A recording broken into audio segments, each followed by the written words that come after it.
This episode is brought to you by Kia's first 3-row all-electric SUV, the Kia EV9, with available all-wheel drive and seating for up to 7 adults, with a 0 to 60 speed that thrills you 1 minute and available reclining lounge seats that unwind you the next. Visit kia.com/EV9 to learn more. Ask your Kia dealer for availability. No system, no matter how advanced, can compensate for all driver error and or driving conditions. Always drive safely.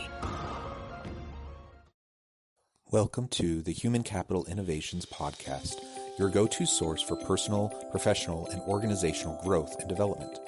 We hope you tune in often for all things people management, organizational development and change, organizational leadership, and social impact related. Maximize your personal and organizational potential with Human Capital Innovations Podcast.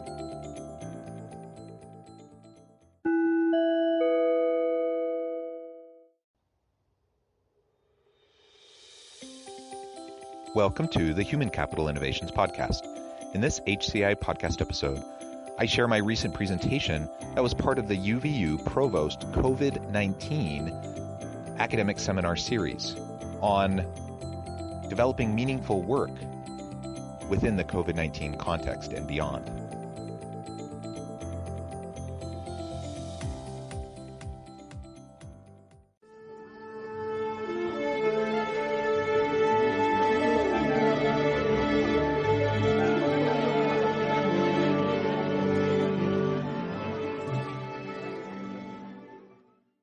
Welcome back to the Human Capital Innovations Podcast.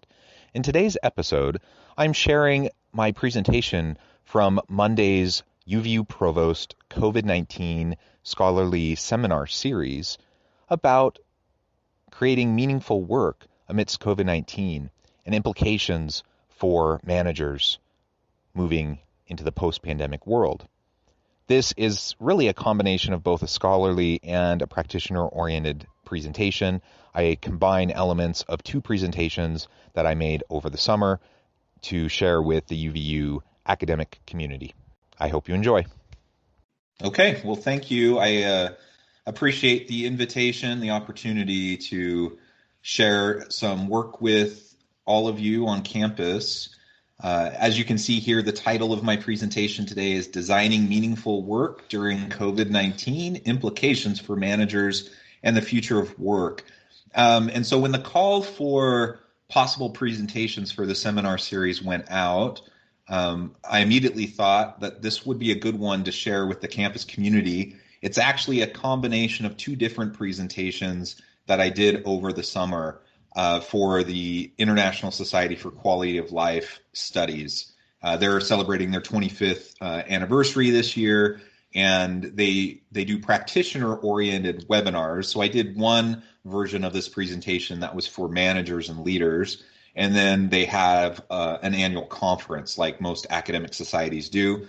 Because of COVID, their conference went completely remote, and so I had the opportunity, I think it was in August, to share the more scholarly side of the research and going a little bit more into depth on that. So what I plan to present today is basically a combination of those 2 elements, and hopefully have a good mix of practitioner-oriented types of applicable information that any of you across campus might be able to utilize, but also talk a little bit more in detail about the research and the methodology and the statistics and things like that as well. As I get started, I do also want to just acknowledge colleagues that I've worked with over the years on this and related topics. I utilize data from the International Social Survey Program for what I'm sharing with you today. And this is really a culmination of dozens of studies that I've published, some individually, by myself, and others I've co-authored with other colleagues at UVU. And so I wanted to acknowledge Dr. Maureen Andrade, who we've been close collaborators the last couple of years since she joined my department, and we've published a bunch of articles together. Dr. Doug Miller, Dr. Jeff Peterson, Dr. Bernd Kupka, all who have also been co-authors on different articles. And currently we have a new focus looking at this topic, but specifically with comparative international look at gender differences in the workplace and implications for female workers. And my wife, Jackie Westover, is working on that project with me, as well as Angela Schill in my department. And over the years, for the last decade, as I've been working on all of these related projects, I've had lots and lots of students who have worked with me, probably too many to specifically mention. Some grad assistants, lots of undergrad students who have worked on various projects and gone with me to present at conferences and publish articles and such. So anyways, I need to give my acknowledgement to all of the efforts and contributions that all of these other individuals have made that will be represented in what I'm sharing with you today. All right, let me move on in my slides. There's a lot of text on this slide. I'm not actually going to read all of this, but I will just mention that I put a PDF of my slide deck in the files in Teams. So if you want to get into my slide deck and read through this, kind of in-depth agenda slide, an overview slide, feel free to do that. But at the bottom, you can see, what I plan to focus on. An overview of COVID-19 impact on work and economies, 2 technological innovations influencing shifting working conditions, the COVID-19 accelerating the shift to a new normal in the workplace and the future of work in the post-pandemic world, and then finally policy questions and implications related to economic and employee well-being. That is what I'll try to hit on in the next little bit, and I'll also try to leave some time for Q&A at the end. But don't hesitate to chime in if any of you would like to ask questions along the way. I am more than happy to field questions throughout as well. All right, to lay the groundwork for this a little bit, I just wanted to give a little bit of a contextual overview to my main theoretical perspective. I am an HR professor. I teach in the organizational leadership department. I am a believer in the value of human capital, and perhaps human capital as even the most valuable asset that an organization has at its disposal as it's trying to carry out its mission and provide value in the marketplace. If we want to have a competitive advantage, we can do that through efficiencies, through processes, through intellectual property, through technologies. There's lots of ways we can do it, and companies have lots of different forms of capital to try to do that. Anyone who's taken Econ 101, plant, equipment, property, you have intellectual property, and you have financial capital, you have your human capital. The reason why I think human capital is so important is because it's the people that ultimately are going to do the creativity and innovation that's going to help the organization differentiate itself and achieve success in the marketplace. So even with the best technologies, even with the most efficient processes, if you don't have good people, if you're not attracting and retaining good people and leveraging their capabilities and potential and giving them an opportunity to contribute in meaningful ways, doing their best work, in the things that they enjoy doing the most, if that's not happening in the aggregate on a regular basis, organizations can't thrive sustainably. That's the main premise behind really everything that I'll be presenting today and all of this research.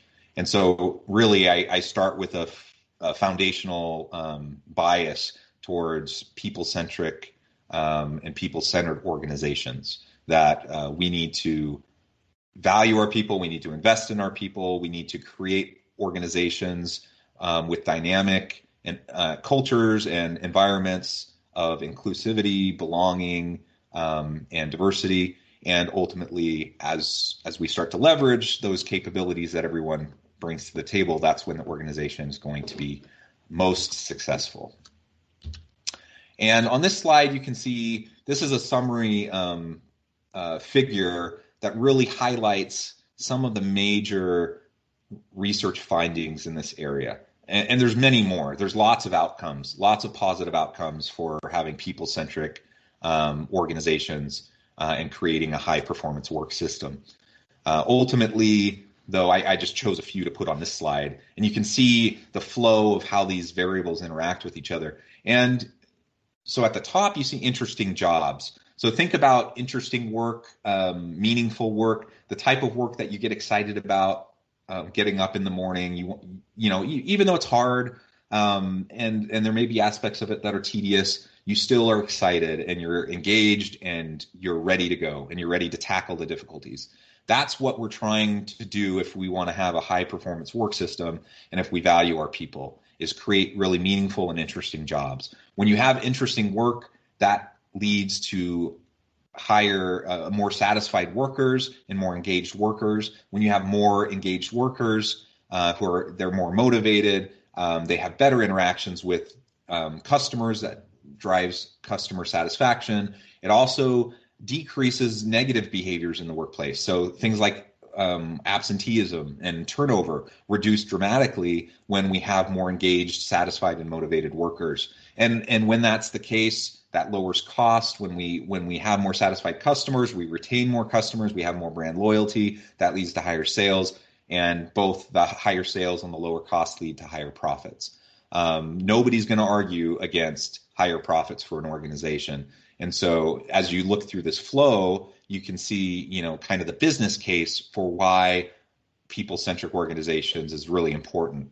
But setting that aside for a moment, I would also just encourage you, even without the business case for it, which is clear and is evidenced throughout the literature, that the human argument is very important.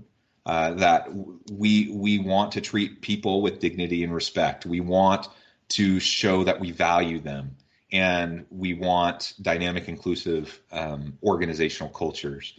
And that has inherent intrinsic value in and of itself, even if it didn't lead to better performance for the company or for the organization. Fortunately, we don't have to pick and choose. Like, we get to have both. So if we focus on people-centric organizations, we will have more innovative, productive organizations, but we'll also have people that thrive and people that feel valued and have the opportunity to contribute in meaningful ways. On the bottom of the graphic, you can see another kind of input. So if we want to create an innovative culture, we want people to push the envelope and really try to better understand how they can create value in the marketplace, then we need to create a knowledge sharing environment. So, just as a very simple example, something like this seminar series, where people are encouraged to share their research and share their disciplinary insights across campus in an interdisciplinary fashion. Just doing simple things like that, where people are encouraged to share with each other their expertise, what they know, what they understand, and over time, as you promote that, people recognize that they are encouraged to speak up, they're encouraged to share, they're encouraged to work across the aisle, work with people who may be in completely different disciplines than them, completely different functional areas than them. All of that then creates an environment where you have greater innovation within the organization. Greater innovation leads to higher quality and more satisfied customers, higher sales, higher profits. Also, that knowledge sharing environment, that culture, that creates opportunities for efficiencies and greater productivity among your people, and that will lead to higher profits. So again, there's a lot going on in this slide, and I really could probably talk about it for another hour without even moving on. But I just wanted to lay a little bit of the groundwork for the business case behind why this is so important, everything that we're talking about today, and also to make the human case that we really need to value our people to help them maximize their potential and to have a chance to leverage the collective genius, of our people to drive innovation, to drive better outcomes for the organization. Now, we've all been living in this COVID environment, But even before COVID hit and we had so many people had to start working remotely, and that was aided, of course, by various technologies, there were significant technological innovations that have been influencing the shifting work conditions and the very nature of work for a long time. We often talk about the fourth industrial revolution. We're in the middle of that, but really since the first industrial revolution, and really throughout all human history, we see anytime there's some new sort of technological innovation, that it disrupts the nature of work, and it changes the way people do their work and how they interact with each other. What we've seen in just the last decade, due to lower costs for computer memory and exponentially increasing computing capacity, that the technological shifts and innovations have been even more extreme. And so there's just a laundry list of disruptive technologies that have come into the world just in the last decade or two that are going to fundamentally change over time. They're going to fundamentally change what it looks like to be an employee, what it looks like to work with an organization, and what it means to do meaningful work.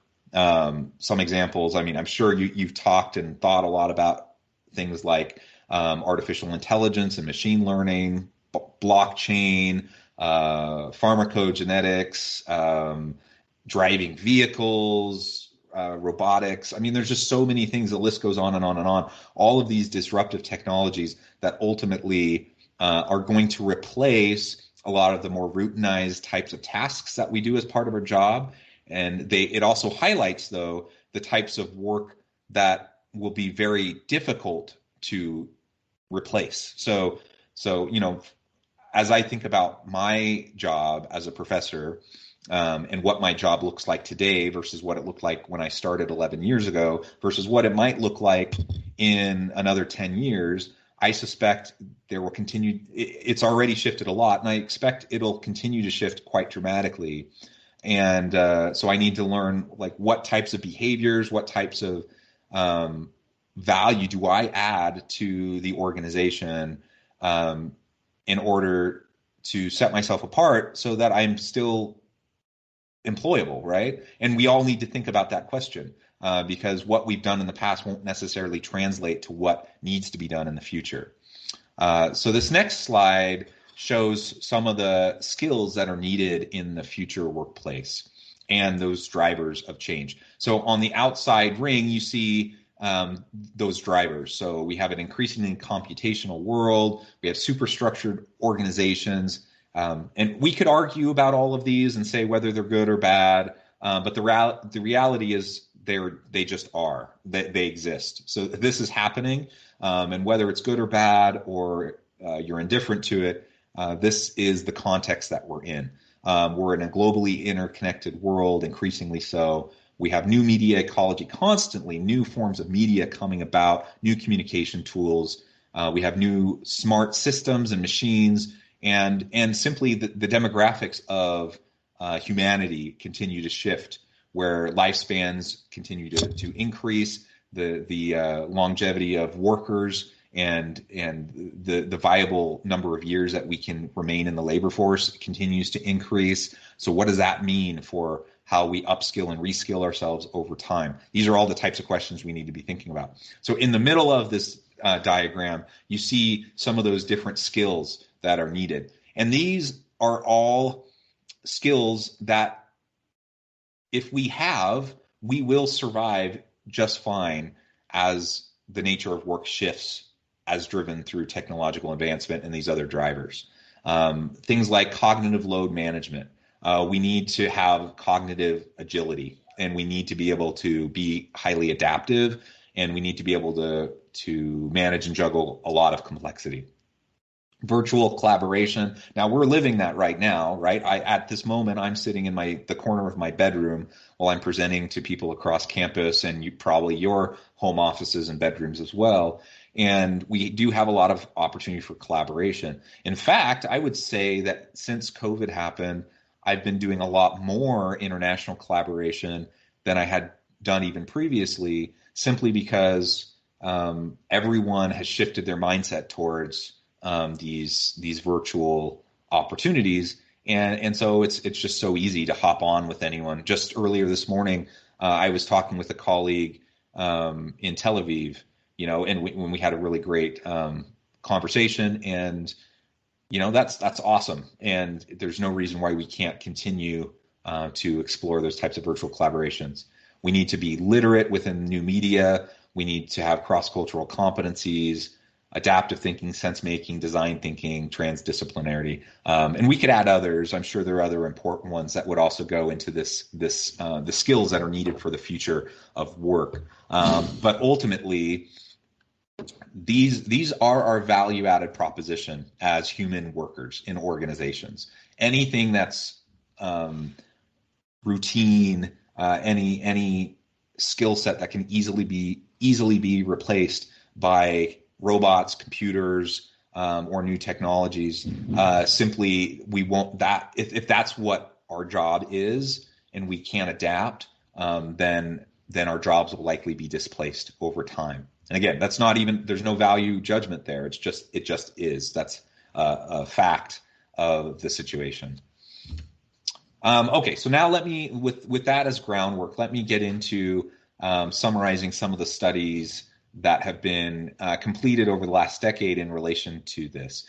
And as I mentioned at the beginning, I utilize data from the International Social Survey Program. I first got connected with this really rich data set back when I was working on my master's thesis.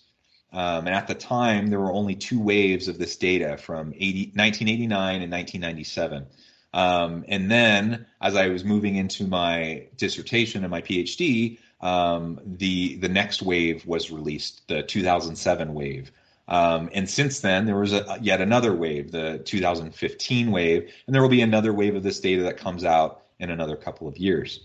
I share that with you simply because if you find this presentation interesting or any of the variables that I'm looking at interesting, you can look at this data. It's publicly available, and there's even some for limited types of descriptive analyses and basic kind of comparative descriptive data. You can even do some of that just right on the website through some of their interactive tools. So it's really, really cool. And you can get access to the full data sets to run all of your more complex inferential statistics and things like that as well, as you like. So as it stands right now, there's 4 waves of this data, the work orientations, and there's hundreds of questions that look at various aspects of work, the nature of work, people's experience in the workplace, the types of organizations they live in or that they work in, other living conditions, and their own personal living situation. So all of that provides a lot of richness and a lot of opportunity for analysis. And in the most recent wave, there were 37 countries involved. So this map shows you the countries that were included in the data analysis. And each wave, they've added more countries. So all the way back in 1989, there were only 11 countries involved. In 97, it went up to 18. In 5, it was up to 28. And then in this last wave, it was up to 37. So it's an increasingly robust and cross-national data set. Okay, here you can see the main model, and all the different variables that have gone into what I've been exploring over the last decade. So on outside the box, you have these contextual variables. So various country-specific context and country-specific culture. Within the country-specific context, there's lots of economic variables. You think of all the socioeconomic and geopolitical types of conditions that exist within a particular country. That's what I'm trying to control for as I include those contextual variables, so that as I look at variations across countries in the nature of work and the experience of workers in the workplace and job satisfaction, that I can tease out like what's happening there. Is it just what's happening in the person's job, or is it also these more macro contextual types of factors? And then the country-specific cultural variables, these are all taken from the GLOBE project. Some of you might be familiar with that. There's a whole range of different variables. The most recent data released by the GLOBE project is now getting a little dated. It's a little over a decade old, and they're working on updating it. But they basically categorize different societies in terms of a wide range of cultural characteristics and dimensions.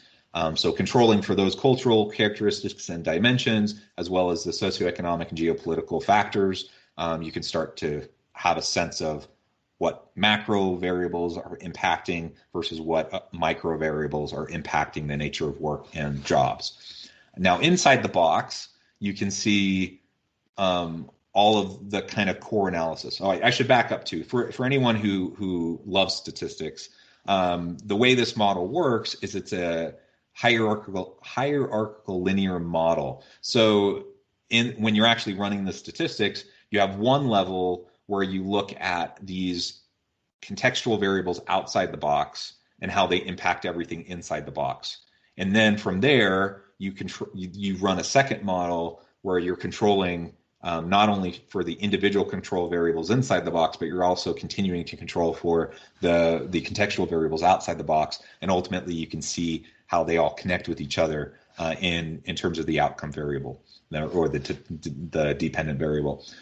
So that's what I've done in these analyses, even though I won't get into all of those kinds of outputs and results in this short presentation. For individual control variables, basic things like gender, age, education, marital status, size of family. There are other variables that would be really great to include, but as in any situation when you're dealing with secondary data, you're limited to the variables that are there, right? So there are other things I would love to include, but for the variables that are included across all 37 countries, these are the individual and family control variables. And then for organizational and job characteristics control variables, work hours, job classification, code, so you can see exactly what type of job, what industry they're in, supervisory status, employment relationship, whether it's a public or private organization. Those are those consistent control variables across the 37 countries. And then we get into the meat of those variables that I think are really driving employee motivation, engagement, and job satisfaction. So we have work-life balance variables, intrinsic rewards, extrinsic rewards, and work relations. In the work-life balance category, you have working from home, working weekends, schedule flexibility, flexibility to deal with family matters, and the extent to which work interferes with family. The intrinsic variables are interesting work, job autonomy, helping others, and job being useful to society as a whole.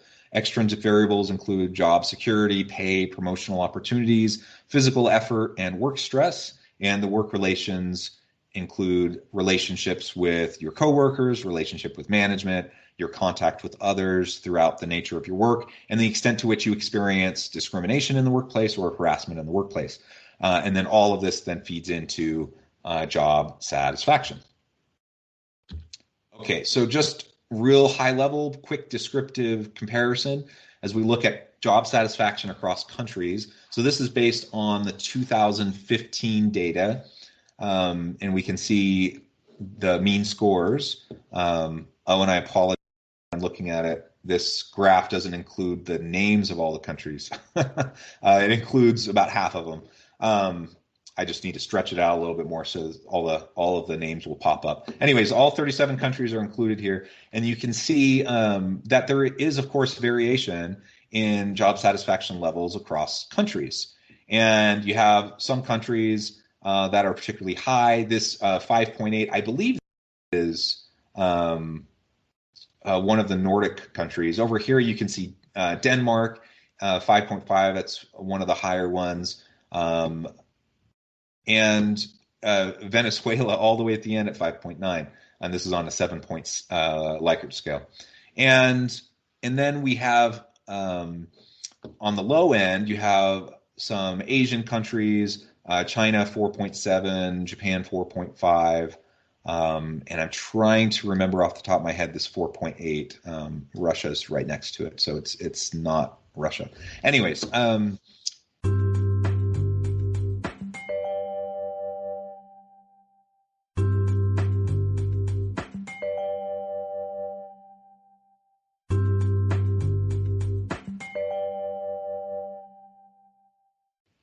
there's a lot of variation. So then the question emerges, well, why? Why is there all this variation in job satisfaction? Is work that much worse in China and Japan than it is in, say, Nordic countries, Switzerland, Sweden, Denmark, some of these places? And if it's not just the nature of work itself that's significantly different, what are some of those drivers in terms of the socioeconomic and geopolitical factors, the cultural factors that could be influencing the perceptions of workers within these countries and how motivated, engaged, and satisfied they are with their work? Here's just one other quick descriptive slide looking at job satisfaction by age. So for this graphic, this is just all employees globally in all 37 of those countries. And we can see variation by age. The overall mean for job satisfaction, regardless of age, is a little over 5.3. But you can see that workers who are younger start off with higher job satisfaction, then it dips quickly, and then it's fairly steady across kind of those main first employable years. And then something super interesting happens, and as people get older, they start to experience even more satisfaction in their work towards the tail end of their career. And we know that, as I mentioned earlier, that people are working longer and longer. So traditionally, we thought of 65 as kind of that retirement age, and some people still really are still shooting for that. But increasingly, people are retiring at 70, 75, or even later. And so, of course, anyone who's working at 85 plus and their job satisfaction shoots off the chart, I imagine they're only doing stuff that they really love, that they really enjoy. Otherwise, they just wouldn't even be doing it. Okay, now here, let me move this. Here you can see the main regression results just in building that main model. So what I did, and anyone who does a lot of statistics, this is just a basic ordinary least squared regression, and I started with all these control variables. This is all the stuff that's inside that box, that model that I showed you earlier. And so you run all the base model controls, and you do each chunk of variables separately as you build the model and try to figure out what the best possible model is overall.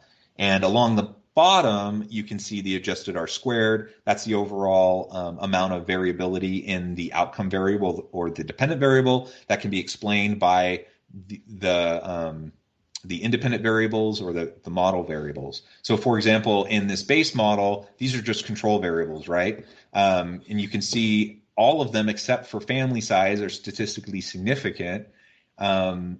And overall, though, they only predict about 3% of variability in job satisfaction. Here we can see the intrinsic factors, and those intrinsic factors they're all significant. They predict about 25% of variability in job satisfaction. And then we have the extrinsic factors. They're all significant. They predict about another 20% of variation in job satisfaction. Then we have the workplace relationships. That's about 22.5%. And then we have work-life balance factors, and that predicts about 8% of job satisfaction. So all of these are significant. We then combine it all into one main combined model, and that's what we see here on the far column. And when all of these variables are inputted in the regression together, and so then we're simultaneously controlling for each and every other variable within the model as well, the collective predictability of the model for all employees and all job types and all types of organizations across all countries is about 43%. So this model predicts about 43% of the variation in job satisfaction for employees globally. Now, that's interesting, I suppose. But then what's really interesting is when you start to look at differences across countries and trying to understand the reasons for those differences. And here in this figure, you can just see model predictability across countries. So my last graph where I didn't have all the countries listed, they're all here, so you can see them on this one. And there's huge variation in the amount of predictability across them when that main model is applied across all 37 countries. So in Australia, it predicts 63% of variation in job satisfaction, but it's only 27% in China, and it's only 15% in the Philippines. You can see that overall mean is about 43%, and countries that are above and below. In the U.S., it's a little bit more predictive than the global mean. And a lot of countries, it's kind of right around the mean, or, anyways, so I think that's interesting in and of itself. And then we're trying to figure out, well, why? So, for example, in that last graph, the overall level of job satisfaction in Japan is one of the lowest in the world, at least for those 37 countries. But the model actually overperforms in Japan. So the model explains 56% of the variability as opposed to kind of the global mean of 43%. So that's interesting. And I've spent probably 30 plus academic papers parsing through all of these differences across, slicing the data in all of these different types of ways and trying to understand what's going on between all of these different countries, within these countries, across job types, across genders, across all sorts of things. Okay, so that's as much as I wanted to get into in terms of the statistics for this presentation. But a few things to note in terms of some results, some future research. I showed you as an example just that age and job satisfaction graph, and analysis does show that age has a positive, statistically significant impact on job satisfaction, and it's also a significant control variable in the model for all respondents with that positive relationship. There's also clearly cross-national differences in the impact of age. So if we're just slicing the data just to look at age and the role of age on job satisfaction globally, there's some interesting things to find. But we can slice it in so many different ways. We can look at sector and occupational category. We can look at job type. We can look at supervisory status. We can look at gender differences. We can look at specific differences across specific countries, and it's super interesting. This research does support previous findings about age, but there still continues to need a need for better understanding of how age-based differences in worker satisfaction relates to other organizational, institutional, economic, social, and individual outcomes. So, from a research perspective, that's kind of a real quick run through of kind of this large body of research that I've been a part of over the last decade, and lots of other academics have been a part of as well. Now I want to shift and take, how are we doing on time? I'll try to only take about 10 more minutes, and then we can leave the rest of the time for Q&A. So now I want to shift towards practitioner orientation. So what does this all mean, beyond, publishing in an academic journal? Who's going to find value in this? And my hope is that leaders in organizations would find this information very important and valuable. One of the things that we see consistently in the data across waves, over time, and across countries is that meaningful work matters. So if people are motivated and they're engaged and they're satisfied with their jobs when they have interesting and meaningful work, where they have an opportunity to do what they do best, at least a little bit each and every day, to make a real contribution. If we know that, then that has implications for how we need to be leading our teams. So a few possible questions that we can ask ourselves, that we can ask our people. Why does it matter if employees find their work interesting? Is that just a nice to have, or is that something that we really need to try to build into the very design and nature of the work that we have our people do? How can I demonstrate to my employees that their work benefits the broader society? Now, we work at an educational institution. This one's probably not very difficult for most of us. As an academic, I can see the value in how I benefit society by interacting with my students and preparing them for their future careers and to be productive citizens and active citizens in their communities to better the world around them. That has real meaning. That has real value.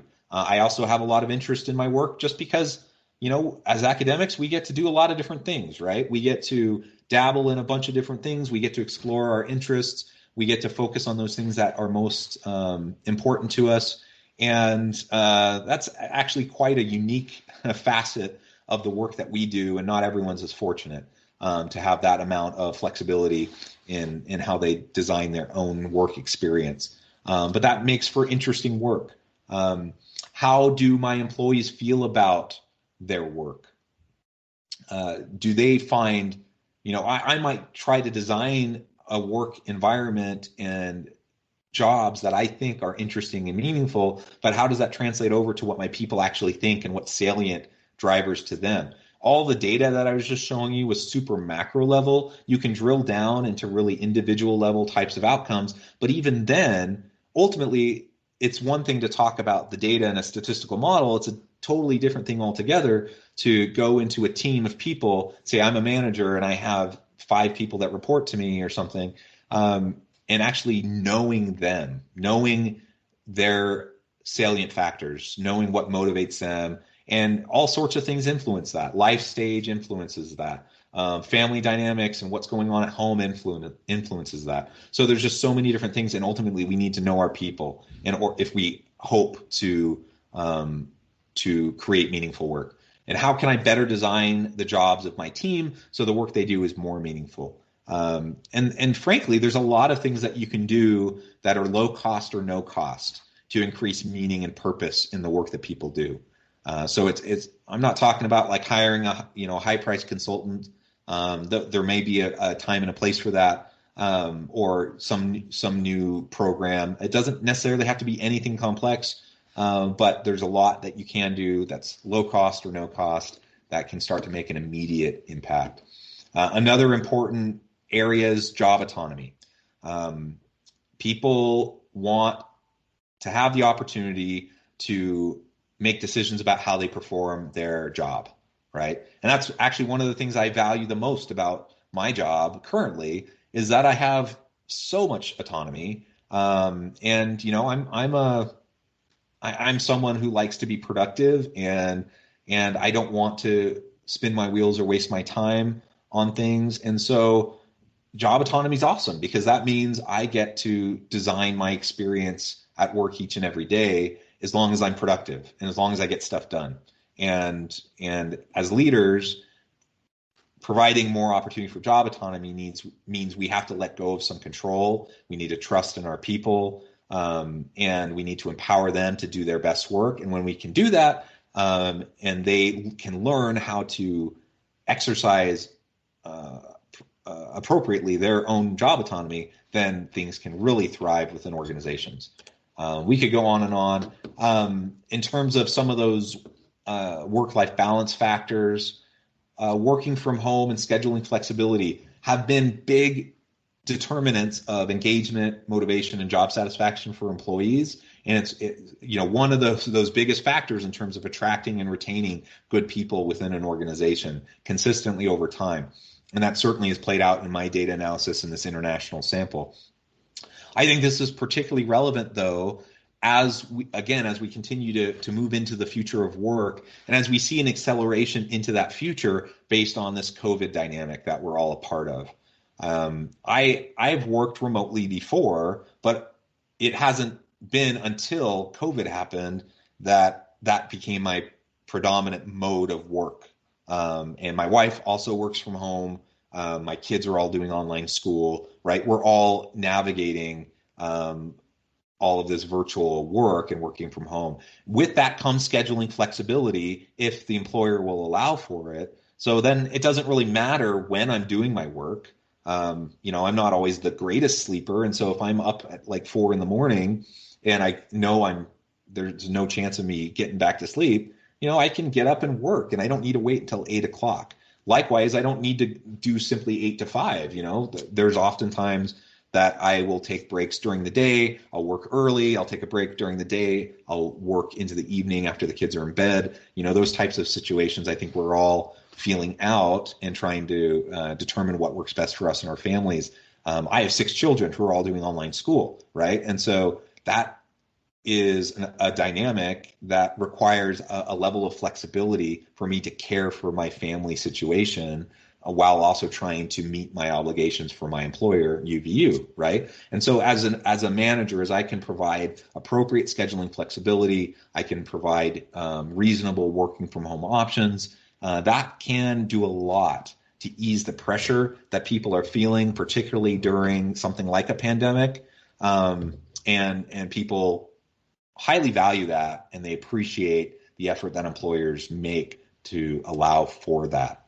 And coming back to what I mentioned earlier about that acceleration into the future of work, because of rapidly increasing disruptive technologies, I don't think we're going to ever be going back to the way things used to be.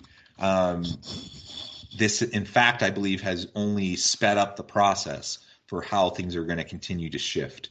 So we need to, and we've all been living it, we've all been adapting to it. And I think in some ways that's been a really healthy challenge for all of us amidst this pandemic to try to learn how to grapple with this, because it's going to be part of our reality for a long time to come. Flexibility to deal with family matters. I'm running short on time, so I'm not going to read all these questions, but there's a lot of good questions to consider as a manager or as a leader. What can I do to allow more opportunity for flexibility for my people? Reducing work interference with family, having weekends off. There's lots of research that demonstrates the value of these aspects. And I think part of it just comes back to understanding and recognizing that the people in our organizations, our employees, have complex lives. Some employers, some leaders have the mindset of keep your home life at home, and when you're at work, just work and leave everything else to the side. I fundamentally disagree with that approach. I think it's wrong for so many reasons. If for nothing else, it just simply is not realistic. There's just no possible way that people who, say you're caring for an elderly parent who is immunocompromised right now during COVID, and you're trying to figure out how do you them and helping your kids with online school and doing your work. If your employer is expecting you to just somehow compartmentalize and that's not going to impact your productivity at work and your ability to contribute and innovate and all of that, they're just fooling themselves, plain and simple. And the research bears that out. That's not just my opinion. There's so much research to demonstrate that. And so we need, it's just the reality that we are living in. And that means we need to find ways to show more empathy to our people. We need to find ways to be more supportive of them, and ultimately give them the flexibility that they need so that they can juggle everything that they're doing. And then that can, again, as I mentioned earlier, that can lead to greater organizational commitment, greater levels of trust. People in organizations that have this kind of a dynamic that I've been describing, they are so much more loyal. They're willing to put up with more. They're willing to do more. And they're willing to stick around even when things are really rough. And they're willing to weather storms because they know that their boss has their back. And conversely, people know when their boss doesn't have their back, and they know when they're looking for reasons to get rid of them. They know when their employer doesn't trust them, or and that certainly that manifests itself in various micromanaging behaviors. There's just so much here to think about, and unfortunately, I don't have enough time to go into as much depth as I would hope. But that gives you a taste, at least. And if you're interested in finding out more about any of this, feel free to reach out to me. There's lots of studies that I've published along these topics that give more specific detail. And the bottom line is there's a lot that we can do to enhance the experience of our people, both in regular kind of times as well as in the current COVID environment. And as we come out of COVID, whenever that is, whether it's another 6 months, another year, however long, our people will remember. They'll remember how we treated them during this time, and they'll remember as more and more organizations will have ongoing virtual work arrangements. People will have more options, so there will be a lot of more movement in the labor force. So we need to value our people now. We need to make sure that they understand why we're a great place to be and that we're investing in them. And if we can do that, then I think that's the surefire recipe to drive sustainable long-term organizational success. Okay, I'm talking too much, so I'm going to stop sharing my screen, and I'll leave the remainder of the time, and I'm happy to stay past 1 even. So the remainder of the time for any questions, and feel free to just unmute yourself, chime in, or put it in the chat. Okay, so I've got a question. We live in a kind of a litigious society. Does your research show the effects of the positive environment that you're speaking of in the workforce, and valuing your employees decreases the propensities for litigation? Yeah. It really does, and it does in a very major way. You're right. We do live in a litigious society, and so a big part of my field of HR is compliance and employment law, and there's lots of things you have to do, and there's lots of minefields and traps that you can fall into if you're not careful. That's the reality. So we don't want to dismiss the importance of the legalities and the compliance issues, but there's a fundamental difference between an organization that's focusing on its people versus an organization that's more fear-based and compliance-oriented. And more fear-based, compliance-focused organizations almost always are not people-focused organizations. People-focused organizations also then tend to have much fewer incidents of litigation. People find, there's fewer incidents of sexual harassment experiences or other types of negative workplace behaviors that can even lead to those types of litigation experiences. But even when those do exist, when people feel like they're in a people-centered organization where their leaders value them and where their leaders have their back and trust them, they're going to be far more likely to try to work through problems with their leaders and with their boss, rather than feel like the only way through the challenge they're facing is to bring in a lawyer and file a formal complaint with the Department of Labor and file a lawsuit. And it's really unfortunate when that happens. But too often organizations can inadvertently kind of spiral down into an overly compliance-based kind of a fear-based culture. And when that happens, it starts to manifest in a lot of different ways. Just the policies, the practices, and procedures that start to really demonstrate the culture to the people, and then people realize that my employer doesn't trust me. My employer is looking for ways to stick it to me. My employer is looking for ways to get rid of me. They're looking for ways to cover their butt rather than trying to look out for their people. When we start down that negative spiral, it's big trouble. And so we need to recognize the reality of compliance issues. We need, of course, to do everything in accordance with the law and correctly. But it's true that when we focus on our people and we invest in our people, they're more engaged, they're more happy, they're more satisfied. The incidence of negative workplace behaviors goes way down, and the incidence of these types of litigation experiences go down. Thank you. Mm-hmm. How do companies who are so focused on the bottom line, when the profit is the most important thing, how do they balance that with their employees, and getting the employees to perform in the manner that they want them to? Yeah, I mean, from my viewpoint, it's really a difference between a short-term versus a long-term perspective. The research is super clear. If you invest in your people and create dynamic cultures that are diverse and inclusive and create, an environment of belonging and meaning and purpose, when you do that, and that takes investment, that takes attention from organizational leaders. But when you do that, it leads to so many positive outcomes for the individual employees and for the organization as a whole. So in the long term, it's way better for the bottom line when an organization focuses on those things.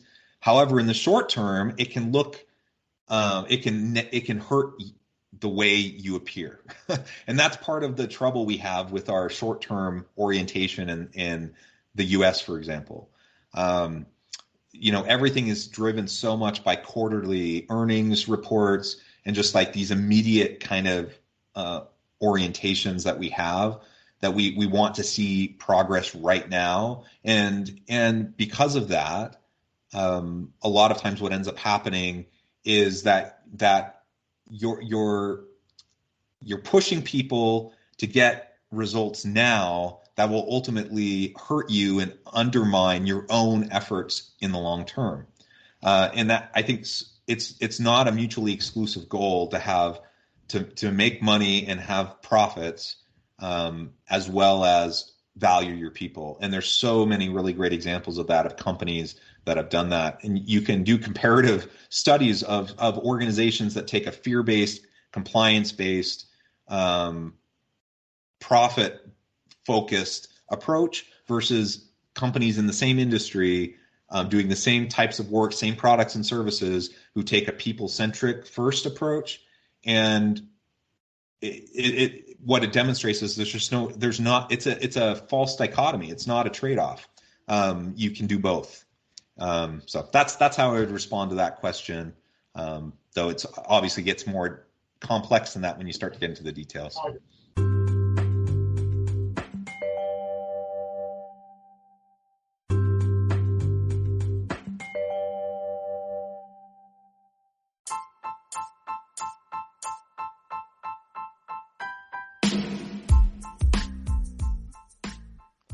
We are excited about the launch of HCI's new magazine, Human Capital Leadership. Human Capital Leadership is a free, interactive e-magazine designed to help individuals, leaders, and organizations find innovative approaches to maximize their human capital potential. We will be publishing issues quarterly in August, November, February, and May. Check out the first issue and let us know what you think.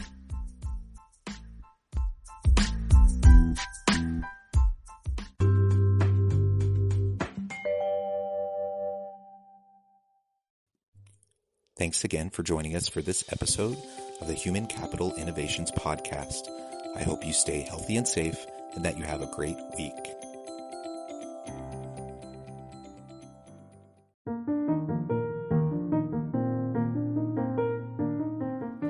Check out our new weekly LinkedIn newsletter, Alchemizing Human Capital, exploring industry trends via original research and interviews with executives and thought leaders from across the globe. We look forward to having you join us.